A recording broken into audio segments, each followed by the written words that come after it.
This is Leading Detection, a Sedulo podcast where fraud fighters talk tech.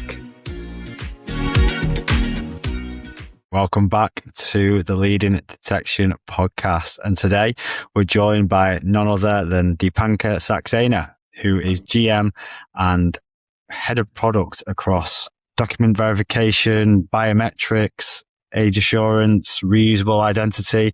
There's not many areas that he doesn't know. So great to have him on the podcast today. Deepanker, thank you very much for joining. Thanks for having me here, man. Excited. Yeah, absolute pleasure. So controversial topic that we're going to be talking and diving into today. So I think the headline I'm seeing, people maybe questioning identity verification and say it's dead. How would you answer that? Oh my God! If I had a dollar for every time someone has said that to me, I think it's not dead. I think it has evolved a lot in the last few years, and I think the definition of ID verification has changed so much. So what we used to talk about ID verification like 3 years ago, that is, I would say, is dead.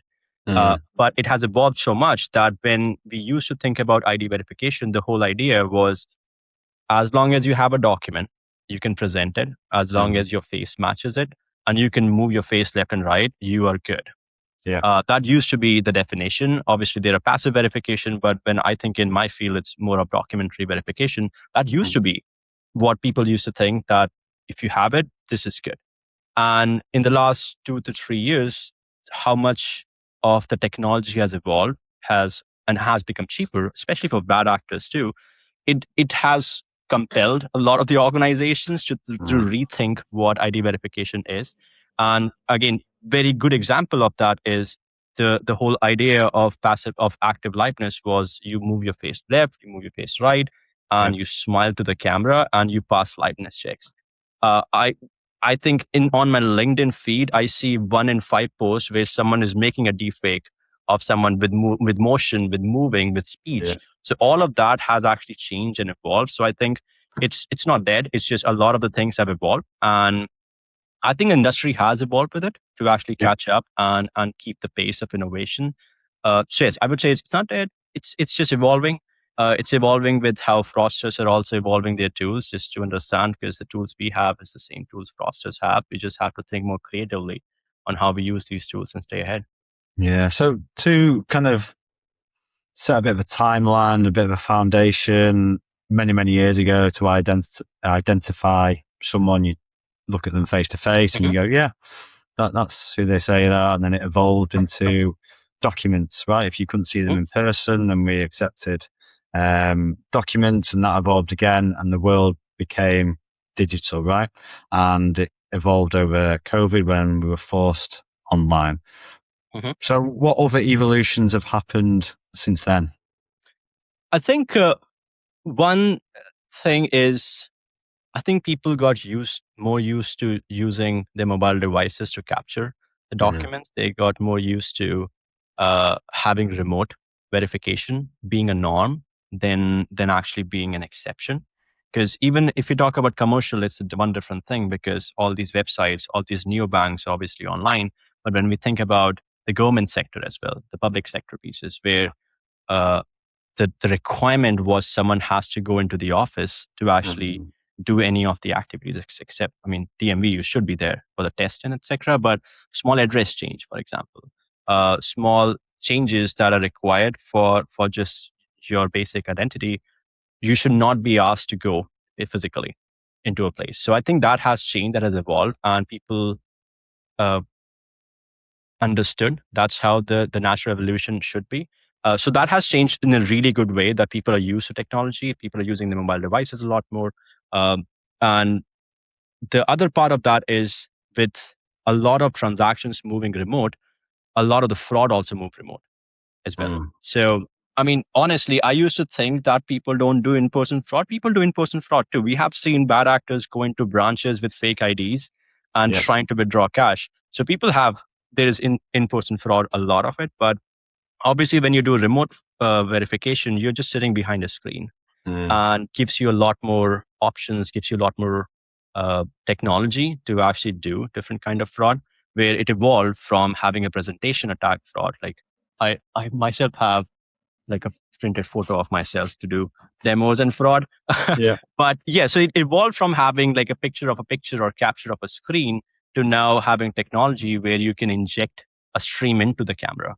A lot of the live streams obviously are when we say it's live, it's a pre-recorded stream that goes into the camera. You're letting the camera think that this is actually live. The same technology is being used by fraudsters where they present a existing either digitally created document, digitally created selfie, or taking a leaked image of a document and presenting it. So I think with so much of that moving online, a lot of fraud also evolved. But again, a lot of technology has evolved too to make sure this gets stopped. Yeah. Do you think the term identity has evolved? Because people used to say my identity is my passport, right? And that was enough for a set time. Whereas now it feels like the definition needs changing as well. I completely agree on that. And I think even in our definitions, we used to, like years ago, we used to think in terms of a transactions, where this transaction is fraud or not. Now we think about is this identity fraud or not? And that evolved into is this phone number plus this document plus this device plus this address plus all of these elements to actually correlate to the bunker, or one of them doesn't do that. And when one of them doesn't do that, you need to step up and understand what could is it an anomaly? Is it someone just traveling? Or someone has just moved addresses, and when someone move addresses, you step them up to ask for more additional proofs. But I think that has changed so much that even in our case, we try to look at a lot more beyond documents, even when we are doing just document verification. I send a link to you to verify your identity. That is a phone number. That's another vector I can actually understand about you. Is there a SIM swap that happened recently? Is there a porting that happened recently? Is the address on the document actually associated with the address, which is associated with the phone number, not just the identity? So you try to understand different elements, different vectors around an identity instead of understanding just that transaction in isolation.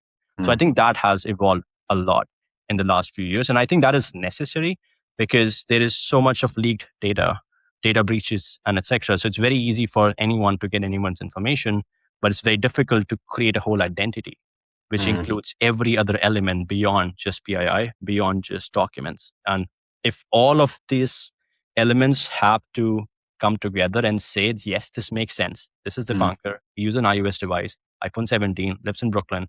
I don't want to give you all my information, but yes, if all of that combines, then it's actually him. Otherwise, you have to look at that as an additional risk.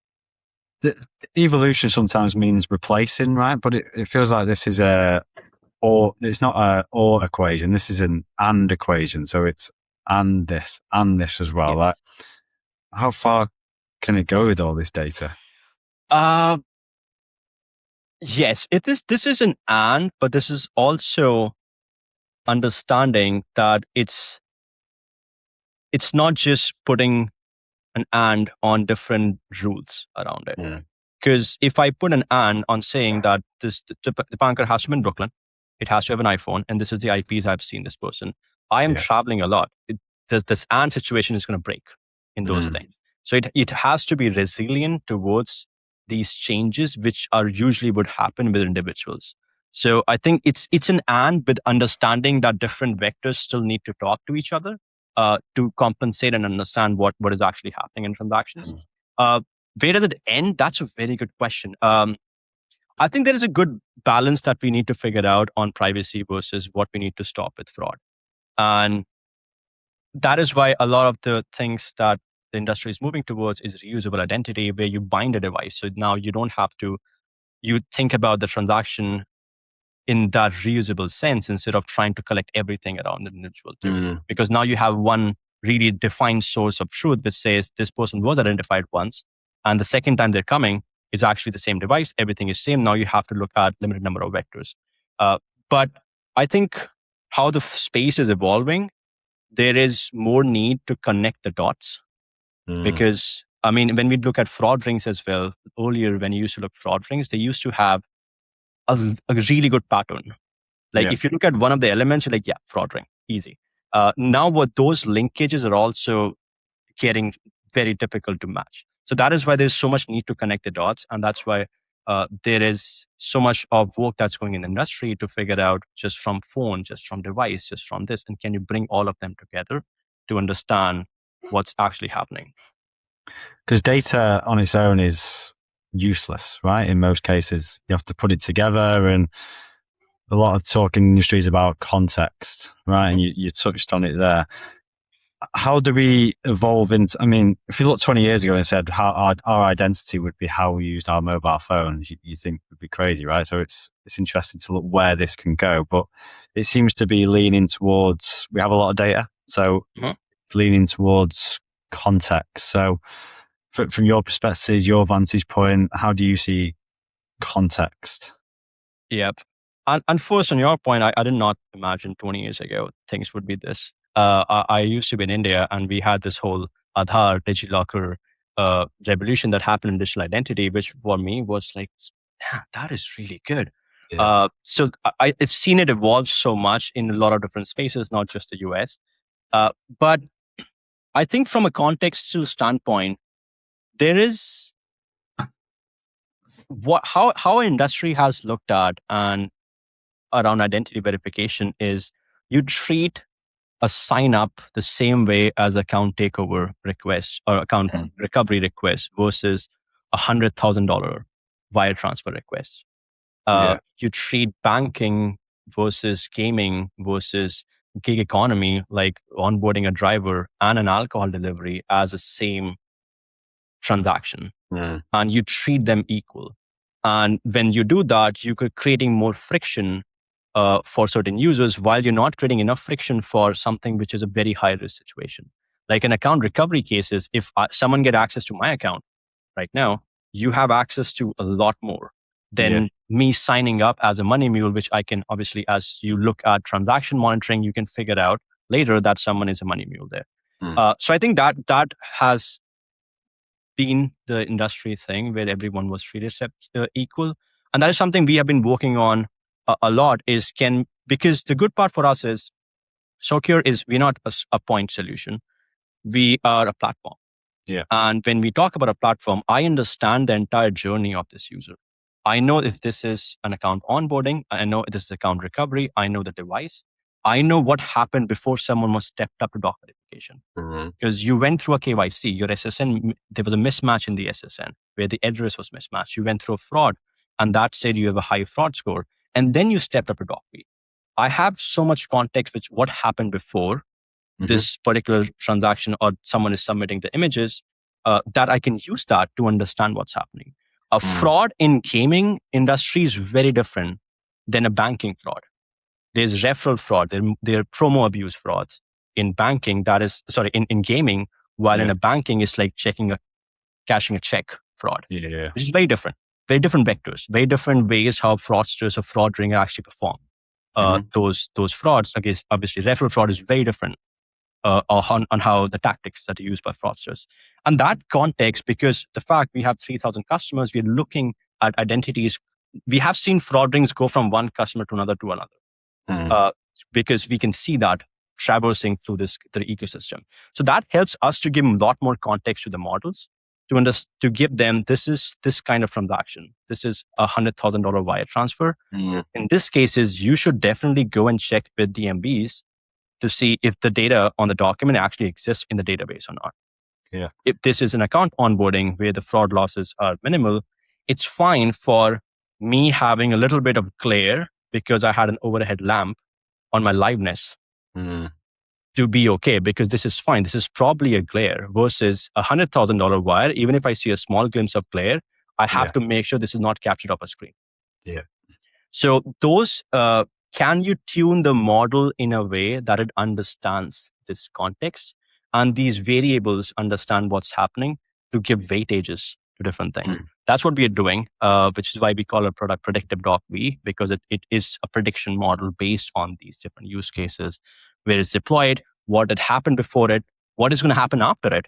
Is it an account recovery use case? Is it a wire transfer use case? Is it an agent on the phone while this transfer is happening? plays a big role as well, because in that cases, you have to think about, is there a URL forwarding that's happening? Because the first time the link opened on device A, and there is a man in the middle who is acting like a bank to the customer, acting like a customer to the bank. Is there a URL forward that happened? Is this the proximity of initiation versus this?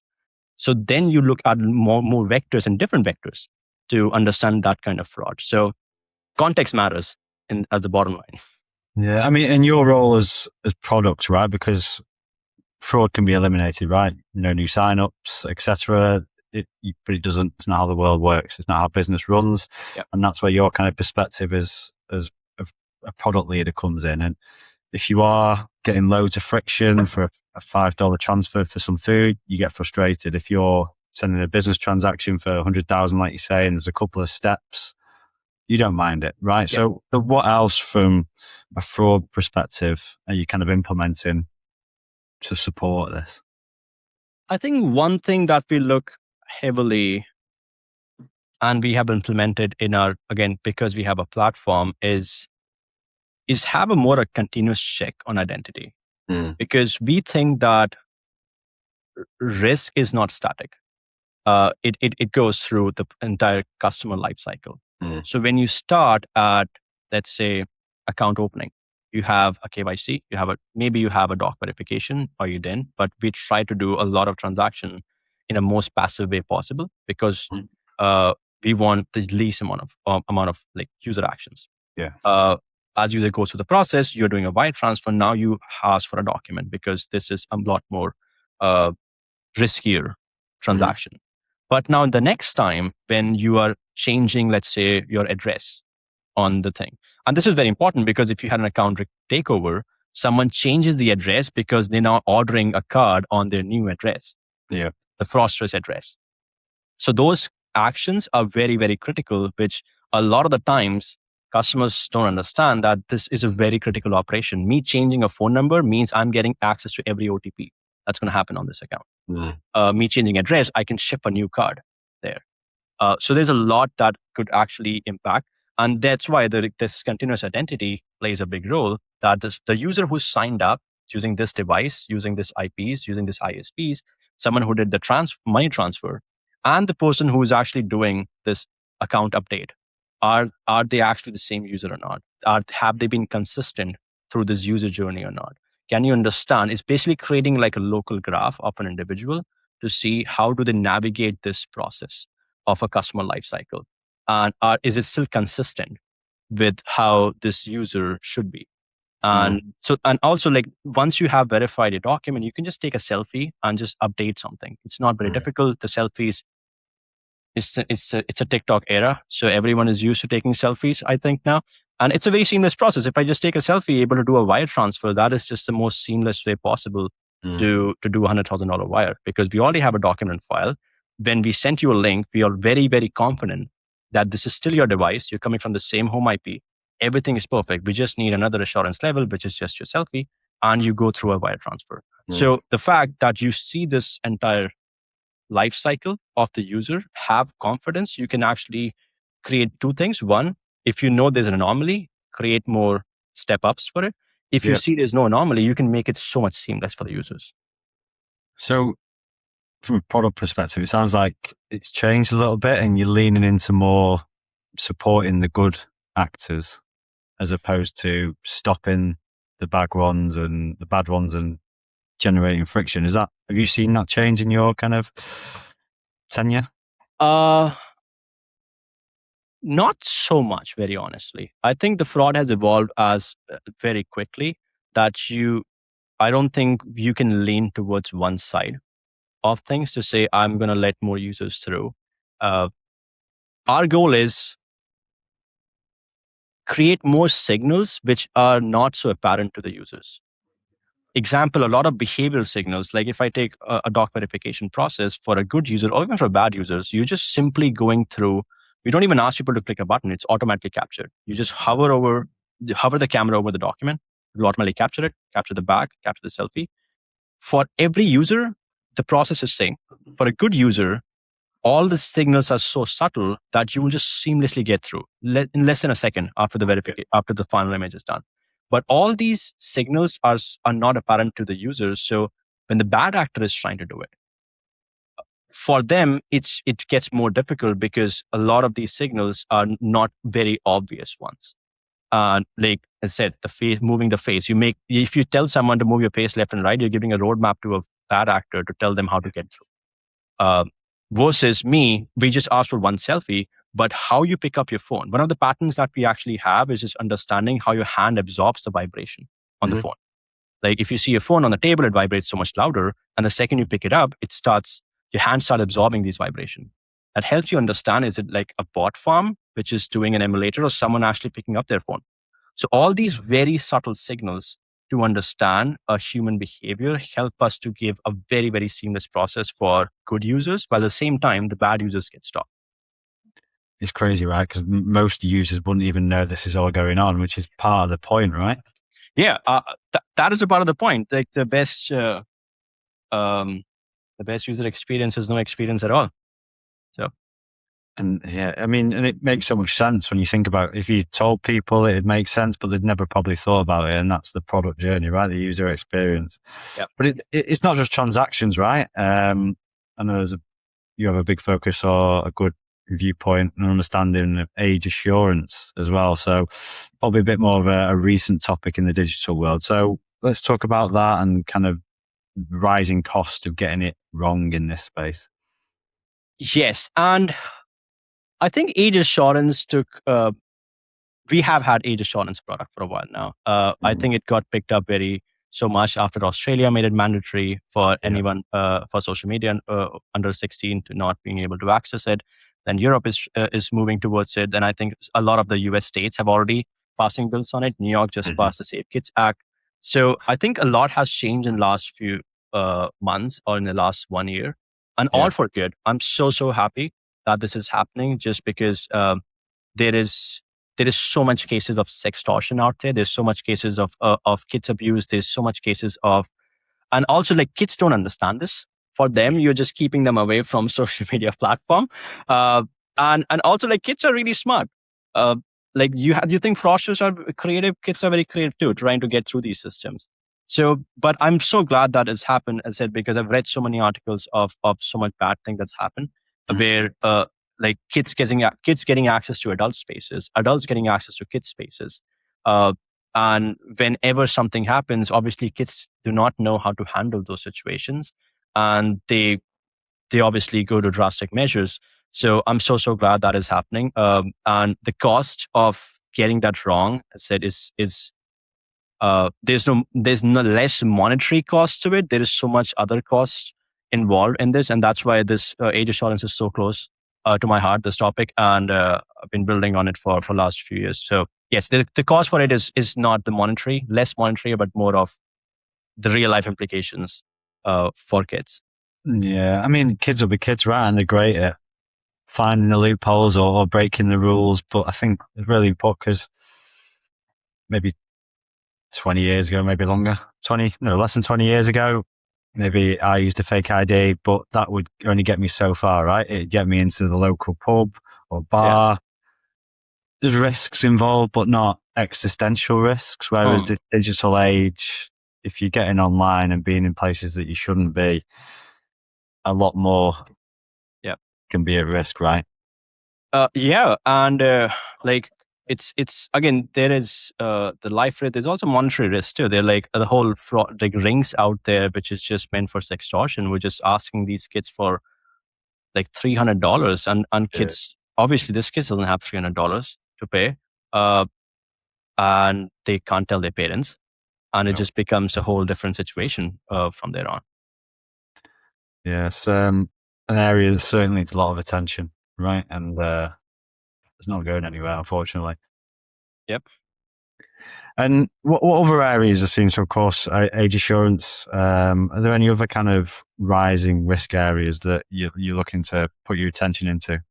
Yes, I think one risk vector which we have been working a lot in the last 1.5 years has been workforce.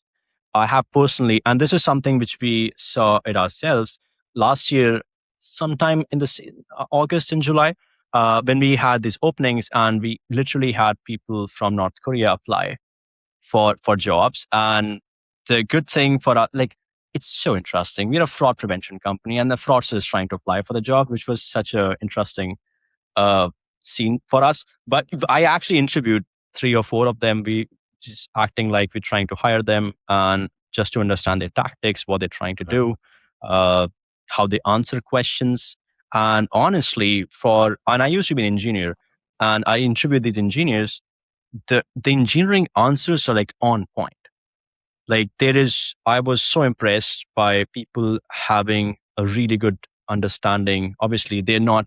What I realized was they're not answering these questions. They had a headphone. There's someone who is querying LLM. They have handlers. This is not like in isolated people. This is a whole ring where they have handlers feeding answers to them. And the handlers also correct them later, because we asked someone about, like, from Staten Island to New York, how do you get there? Do you take a train? And there's no train. From Staten Island to New York, you'll take a ferry.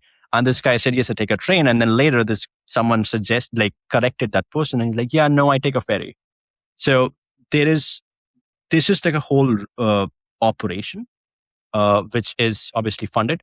And they have mules who are just interviewing to an extent that we have seen, where if you have 3 different interviews, you will have 3 different people show up.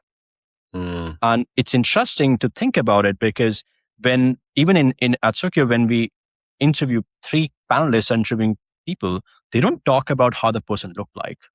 They just talked about the skills. They just talk about how the interview was. They don't talk about this person looked like that. And the person who shows up is different. I've actually had cases where I was talking to someone randomly about this, and they said, yeah, there's someone in our company right now, which we don't think is the person we hired. And now we do not know what to do with it. Should we fire him? And the person who hired that person is out of office for 2 weeks. So no one has any idea what to do with this situation.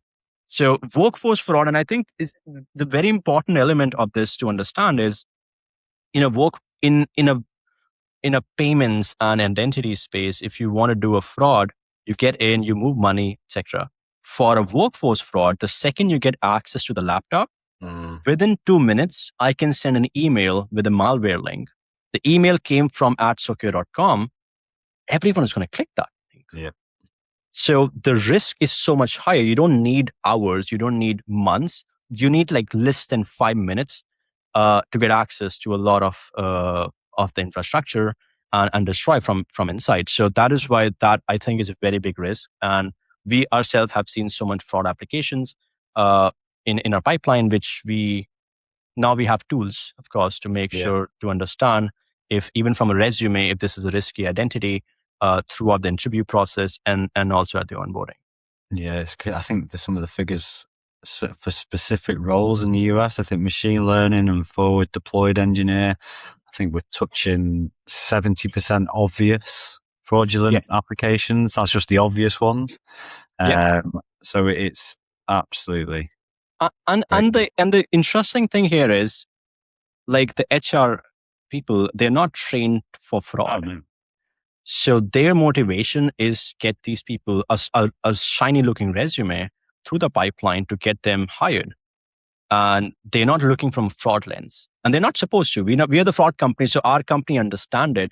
But a normal, I've seen examples where someone from a normal mom and pop store, someone reached out to them, said that I'm going to revamp your entire infrastructure for this much money. They hired that person. They did not know who it was. And they just took all the money from them. Yeah. So it's the impact of that is so much, and also especially in the industry, which are not fraud heavy. So they don't actually understand what is happening. And it's when they understand, it's usually too late, especially remote jobs. Because, everyone thinks fraud, everyone thinks money, but it's going into customer success, first party fraud, hiring fraud. Is there anywhere that fraud can't get to? Oh my God, I wish it stops, but it just doesn't stop. So it's new categories every few years. It evolves into something else. Yeah, good for our careers anyway. I don't think we'll ever be out of a job, hopefully. But it's, we could probably talk 2 hours, but I'm going to put you on the spot a little bit for the kind of closing comments, if you like. Next wave of identity, agentic fraud. What were your thoughts? Yes. I was just talking about agentic fraud this week in a panel in AI Summit. And there is, and the main thing I told there was there's no good agents or bad agents. They're just agents. Mm. There is bad boundaries. There is bad parameters. There's bad prompts. And obviously there's bad humans who are like the agents are delegates of humans. Yeah. And so that is an important thing to understand. Like agents are just doing what you ask them to do. If you ask them to reply to an email, they're going to reply to an email. But the interesting thing is the fraud space around this is a whole different fraud space, because now you're dealing with prompt injections. Now you're dealing with drifting of permissions. You're dealing with a lot of different kind of behavioral and agentic solutions. And then obviously we preach that there should be an identity binding to an agent, so that and you have, let's say, I'll ask someone to buy a $500 a drum set, and the agent didn't find it, and it just trips and starts buying a $1,500 drum set, which I did not approve of. There has to be an authentication. There has to be, if there is a deviation from normal behavior, there has to be a human in the loop, an identity which says, yes, I approve it. And that will go a long way, especially in monetary transactions, because like I asked it to buy shoes. It bought orange shoes, and I don't want orange shoes. And so tomorrow I'm like, yeah, I didn't buy it. My agent did. Yeah. So will that argument be good enough for a chargeback? I don't know. So that is, I think that space is evolving so fast, and it's so interesting, the space right now, the agentic. And so it's going to be fun how it evolves. And we had the first case this week as well in the real world. Did you see the Pilates class? Oh, I did not know. But I did see some agents made fake identities to get through in testing. Oh, really? Yeah. It was on the news. Well, I'll tell you about the Pilates one. So this is kind of ambiguity in agents. So there was an Australian man who asked his agent to book him a Pilates class. Open question, right? He's got a gym membership. That agent took that information and found a weakness in the gym's system, and the agent was able to bump him up the wait list by kicking off other people. Yeah. So I think that's it wasn't a transaction. There was no harm, but it was kind of an eye-opening event that who was in the wrong? The agent wasn't in the wrong. He was asked a question. The user used a genuine question. Where's the responsibility going to sit? That is so interesting. I need that agent. I'm always on the wait list of reservations. But exactly, like the agent is doing what it's supposed to do. He just did not provide enough boundaries to it. So yes, it's not a good or bad agent. That agent was doing what it's supposed to do. Because fortunately, this was a Pilates class on the Saturday morning. But like you say, if this was identity or setting up an account for a bank or something quite a bit more regulated, then that's a big question mark, right? Oh, absolutely. And I mean, even if you just say transfer this money from account A to B, and there's a prompt injection there, and it's just ask it to transfer to C, you don't even know what happened. It was just reading the prompt during the injection time. So there is. I mean, I think the risk space in this is evolving. I think there's a good understanding now of where it could go wrong. Yeah. And that is why a lot of the conversations is about how do you create guardrails around this? How do you create agents, obviously bind them to an identity, provide enough intent in a very specific way. That's why you will see a lot of the LLMs now, they ask you questions back to make sure they define their boundaries really well on some of these things. So I think a lot that is understanding of how it's moving, but there's so much of known unknown and unknown in this space where because and it's just so crazy, like it's just happened in the last 1.5 2 years. So you're talking about technology which is relatively so new, to understand every fraud element, every risk factor associated with it. It's just it's surreal how things have moved.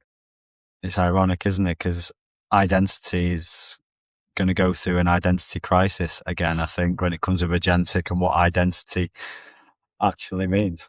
I know we are building a know your agent product, and when you first start thinking about it, it's like, Han, I knew know your customer. Now we have to build know your agent. So it's I think there is going to be a difference in the few years. Obviously, one I think is going to be a lot of cryptographic validation of identities, because now you attach an agent, you have biometric, you have device cryptographic validations to it. But I think there's going to be an ecosystem where it's you, and then you can see, along with your name, address, you would see 5 agents in the graph which are associated with me. So I know that this transaction came from this identity, but it was done by this agent, which agent belongs to this user. This was the intent. This was the behavior that is expected. So now you have to think about not just is the human anomaly there, but you have to think about, is the agent anomaly happening for this individual too, which it's not a thing we thought about we have to build 2 years ago. Most people just sat there, I don't even know myself, and I'm going to have to do all this on top. And also, I think a lot of people don't understand how it impacts their life right now. There's more bot traffic on the internet than human traffic right now. And again, a lot of people don't understand how this impacts, but it is going to impact very soon everyone, where there is AEO already, this agent engine optimization as to what the agent is going to go by. Your feed, you don't even realize, is driven by a lot of different factors. Now it's going to be driven by what your agent is looking at, not just you. So there is going to be so much of change in how we live in the next few years, which is crazy to think about. I'm going to throw it out there. This is not official figures, but I think I'd probably say 99% of the population don't even know what an agent is. Yep. And that's another hurdle, right? Yeah, my parents don't know it. They don't even know what I do for a living. So I think that's every child, though, isn't it? No, the parents don't know what they're doing. But it's Deepanker, it's been an absolute pleasure. Really appreciate you joining us. Any hot predictions? We're way through the year, but anything hot coming up? I think the agentic piece is going to be the hot piece as we go towards the end of the year. It's the space is evolving in real time, and people are reacting to it. There is so much of signal and noise both out there about, everyone wants to talk about agentic, but not everyone understands what's happening. They still think bot and agent are the same thing. So there is a lot of education that has to go into it. But as I said, this is evolving in real time, and how you bind an identity to an agent and how those transactions are going to go is going to be very interesting as we go to the end of the year. Yeah, we'll keep an eye on that. And what about yourself? What have you got coming up? Where can people find out more about what you're up to? You're here, there, and everywhere. You're a man about town. I've been living on the plains, but it's fun to be out there. It's a lot of it's just talking to customers. I love talking to customers, so it's fun to go meet them, understand what's happening, understand their perspective, which I didn't think a lot of customers are already building on agentic pieces too, which it was a big revelation for me as I talked to the customers about this. Like, we're actually thinking about this. We actually have a whole team of which is just experimenting and thinking about it. So it's so much fun being out there and talking to customers. But yeah, you can find us on Socure.com, personally, myself on LinkedIn, Deepanker Saxena. But yeah, happy to stay connected with and people who want to reach out. Amazing. Well, it's been an absolute pleasure. Thank you for today. And to the listeners, until next time, ciao for now. Want to hear more about fighting fraud with tech? Subscribe to Leading Detection wherever you get your podcasts.